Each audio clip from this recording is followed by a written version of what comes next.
балалар, математика сабағынан бүгінгі ашық сабағымызды бастаймыз. Сабағымызды бастамай тұрып, мен сіздерге мынандай бір сұрақ қойсам. Білесіздер, бүгін қыстың соңғы айы. Бүкіл ауыртпалық, бүкіл қиындықтардың бәрі осы қыстың соңғы күнімен, соңғы айының соңғы күнімен кетсін деп тілек білдіре отырып, ертең қандай күн? Яғни бірінші наурыз, көктемнің бірінші күні, өте жақсы. Яғни алғыс айту күні. Осы алғыс айту, алғыс адамға жасаған жақсылығы, көмегі, көңіл үшін ризашылық білдіруі. Сонымен қатар ойы іс-әрекетіне берілетін баға. Ал сіздер өз ризашылығыңызды, алғысыңызды қалай білдірер едіңіздер? Кім айтады? Ақмаржан. Қайда Ақмаржан? Алғыс. Мен алғыс күніне өлең айтайын. Алғыс күні аталыпты бірінші наурыз. Әркімге парыз екен алғыс айту алғыс. Өмір берген, жан берген, қуат берген, Аллахыма айтамын шексіз алғыс. Ұстаздың әр сөзі баға жетпес, қанша жыл болса да дәмі кетпес. Шәкірттің өз баласындай көрген, ұстазыма айтамын алғыс. Рахмет. Өте жақсы айтылған. Рахмет. Тағы кім айтады алғысын, өзінің алғысын кім айтады екен?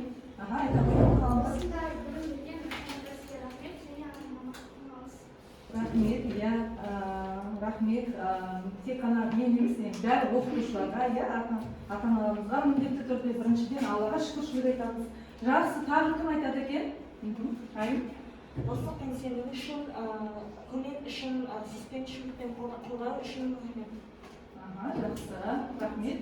Келесі?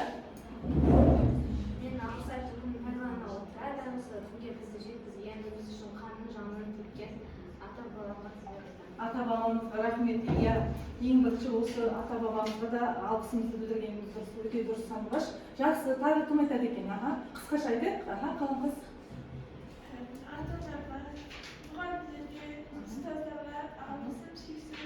Рахмет, иә, рахмет. Жақсы, рахмет балалар. Тағы айтатындарыңыз бар ма?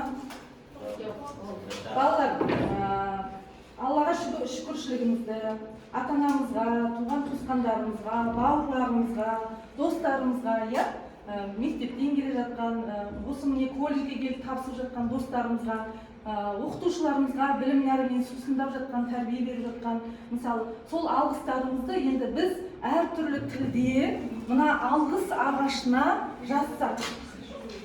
Жақсы ма?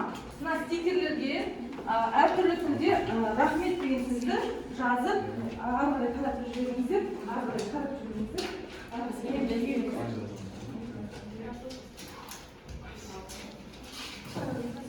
Шығын, ілеміз балалар.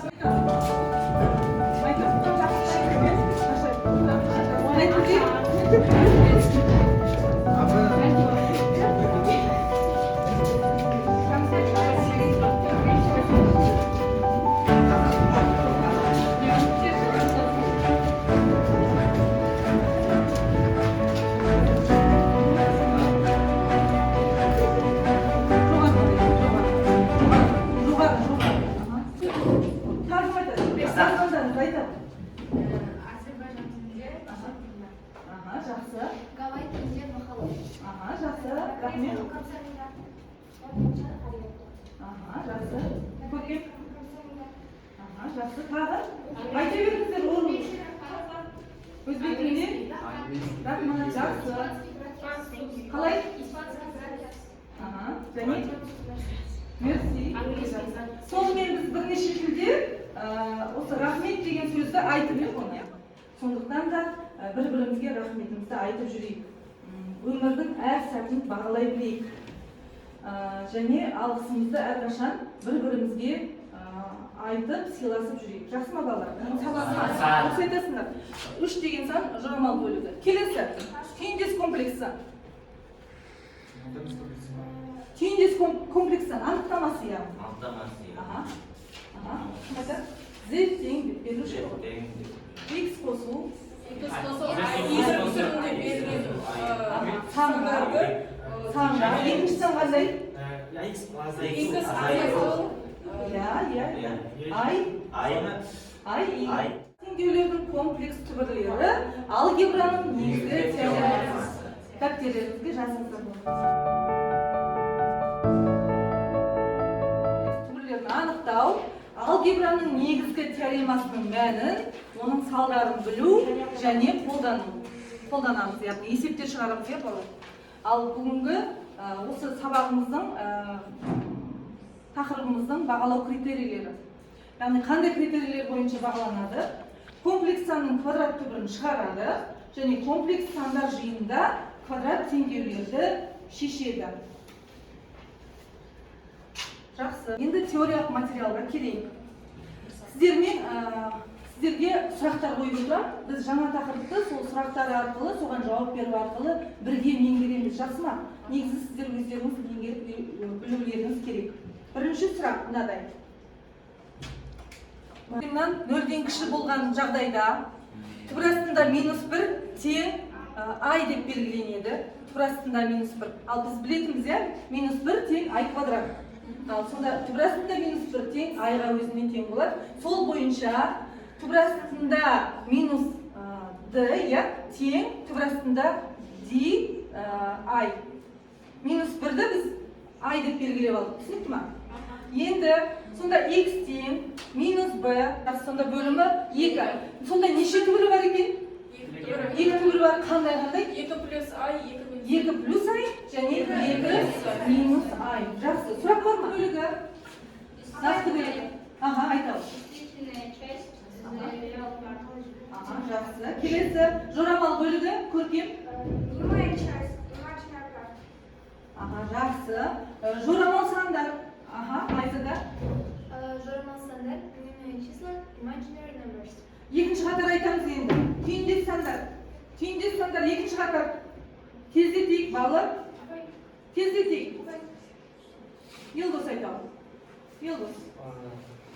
Теңдеу сандар сопряжение числа и конжектив. Мариям апайдан еп болды ғой.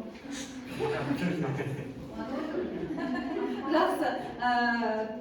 Квадрат теңдеу. Көркем, жақсы, молодец. Жоқ, Айзада кім айтсын енді? Ахмаржан айтсын. Ахмаржан. Айтамын.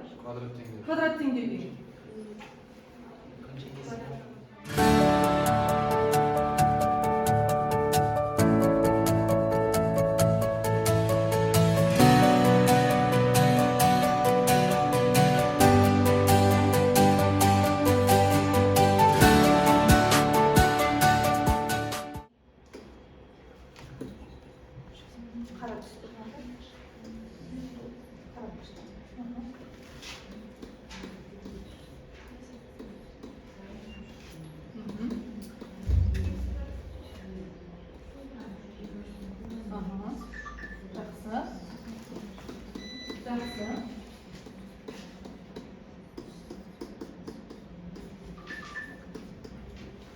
Жақсы.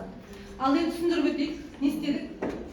Мына жерде 4-ті квадрат теңдеу толық мүшесі берілмеген соң 4-ті мына жаққа шығарып жегенде -4 болады. Және оның түбір астына қойғанда -4 ай квадрат. Ай квадрат деп нені алдық? -4. Өте жақсы. Сосын мына жерде ай болып шықты. И 4-те түбір 2 шығады. Сонда плюс минус. Неше түбірі бар? 2 ай. 2 түбірі бар. 2 түбірі бар. Қандай? Плюс 2 ай минус 2 ай. Өте жақсы.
жақсы, 2-3 жақсы,